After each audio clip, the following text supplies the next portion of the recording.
እኔማ እማምላክ እንዴት ረሳለሁ? ከደጅሽ መጥቼ ስንቱን አልፌያለሁ። ስምሽን ጠርቼ ከሞት ተርፌያለሁ። ማርያም ማርያም እያልኩ ሁሌ ያነሳሻለሁ። እኔማ ማርያም እንዴት ረሳለሁ?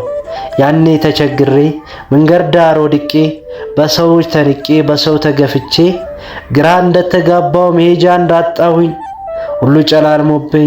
ሁሉ ጨላልሞብኝ ሞት እንደናፈቀኝ ስምሽ ነበር ማርያም ከሞት ያተረፈኝ። ደግነትሽ ጠራኝ መጣሁ ወደ ቤትሽ ለኃጢአተኛው ሁሉ ምሕረት ታሰጫለሽ። ማርያም አንቺ እኮ ከፍጥረት ልዩ ነሽ። ማርያም አንቺ እኮ ከሁሉም ልዩ ነሽ። ከፍጥረታት ሁሉ የለም የሚመስልሽ። አግዢኝ ማርያም እንዳገለግልሽ ማርያም ማርያም እያልኩ እንዳመሰግንሽ ከደጅሽ መጥቼ በጠዋቱ ገስግሼ ማርያም ማርያም እያልኩ ሁሌ እንዳዜምልሽ ከካህናቱ ጋር እንድዘምርልሽ እኔም በተራዬ እንዳገለግልሽ አግዢኝ ማርያም ከደጅሽ ቆሜያለሁ ያ ምስኪኑ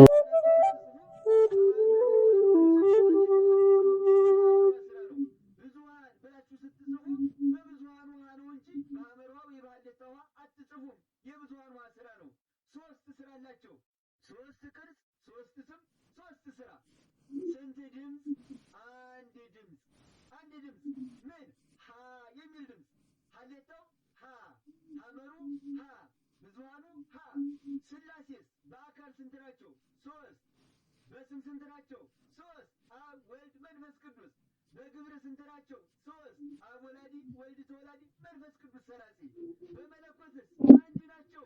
ፊደሎቹ በስም በግብር በቅርጽ ሶስት እንደሆኑ ስላሴም እንደዚያው ፊደሎቹ በድምፅ አንድ እንደሆኑ ስላሴም በመለኮት አንድ ናቸው። ታዲያ ፊደልን ሀ ብሎ የተማረ ሰው የስላሴን አንድነትና ሶስትነት ስትነግሩት ለምንድን ነው ግራ የሚገባው? ሀ ብሎ የተማረ ሰው እንዴት የስላሴን አንድነትና ሶስትነት ለመረዳት ሩቅ ለምን ይሄዳል? ኃይልም ዝም ብሎ ለዚህ እኮ ነው ቤተ ክርስቲያን ምስጢር ናት የምላችሁ።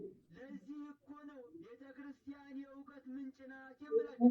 ሁላችሁም ኮመንት ላይ ግቡና ቤተ ክርስቲያን የእውቀት ምንጭ ናት እያላችሁ ጻፉልኝ። እስከ ዛሬ ፎሎ ያላደረጋችሁ ቤቱን ፎሎ አድርጉ፣ ይጠቅማችኋል። ፕሮፋይል ላይ ያለችዋን የመደመር ምልክት እየተጫናችሁ